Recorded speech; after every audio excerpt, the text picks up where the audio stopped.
Candy land की रोमांचक यात्रा। एक बार की बात है, आरव नाम का एक प्यारा बच्चा था।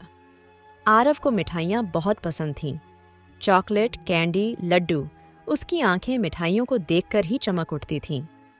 एक दिन स्कूल से लौटते समय उसे एक चमचमाती इंद्रधनुषी राह दिखी।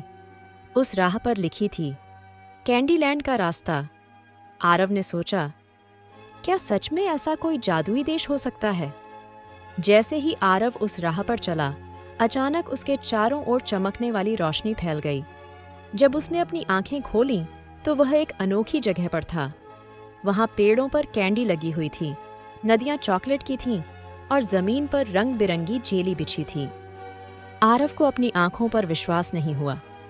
वाह, यह तो सच में कैंडी लैंड है, उसने खुशी से कहा।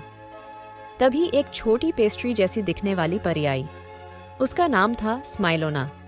उसने कहा, आरव, तुम्हारा यहाँ स्वागत है, लेकिन कैंडी लैंड को बचाने के लिए तुम्हारी मदद चाहिए। मुझे मदद करनी है?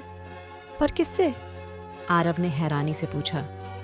स्माइलोना ने बताया, कैंडी लैंड पर बुरे शुगर किंग ने कब्जा करने की कोशिश की है। वह सारी मिठाइयाँ अपने पास रखना चाहता है। अगर उसे नहीं रोका गया तो यहाँ की सारी मिठाइयाँ कठोर पत्थर बन जाएंगी। आरव ने हिम्मत दिखाते हुए कहा, मैं मदद करूंगा, बताओ मुझे क्या करना होगा? स्माइलोना ने उसे एक जादुई लॉलीपॉप दिया और कहा, यह लॉलीपॉप तुम्हें रास्ता दिखाएगा। इसे घुमाओ और यह तुम्हें सही दिशा बताएगा। आरव ने लॉलीपॉप घुमाया और वह उसे एक बड़े केक के पहाड़ की ओर ले गया। वहां शुगर किंग एक बड़ी कैंडी मशीन के पास खड़ा था। उसने गुस्से से कहा, तुम यहाँ क्यों आए हो?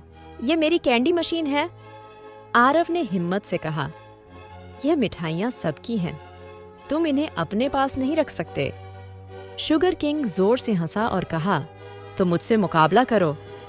उसने अपनी जादुई छड़ी उठाई, लेकिन आरव ने जल्दी से जादुई लॉलीपॉप से एक चमकीली रेखा खींच दी।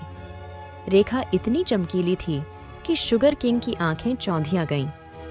तभी कैंडी लैंड के सभी निवासियों ने मिलकर उसे पकड़ लिया और उसकी जादुई छड़ी तोड़ दी। शुगर किंग ने माफी मांगी और कहा, अब मैं किसी को नुकसान नहीं पहुंचाऊंगा। कैंडी लैंड फिर से खुशियों से भर गया। स्माइलोना ने आरव को धन्यवाद दिया और कहा, तुम सच में बहुत बहादुर हो। आरव ने मुस्कुराते हुए कहा, मिठाइयाँ सबकी खुशी के लिए होती हैं, इन्हें किसी एक का हक नहीं बनाना चाहिए। जब आरव वापस अपने घर लौटा तो उसने देखा कि उसकी जेब में एक छोटी सी चॉकलेट थी। वह समझ गया कि कैंडी लैंड ने उसे यह यादगार तोहफा दिया है। उस दिन के बाद आरव ने कभी किसी से मिठाइयाँ छीनने या ज्यादा खाने की जिद नहीं की। वह जानता था कि खुशियाँ बांटने से बढ़ती हैं।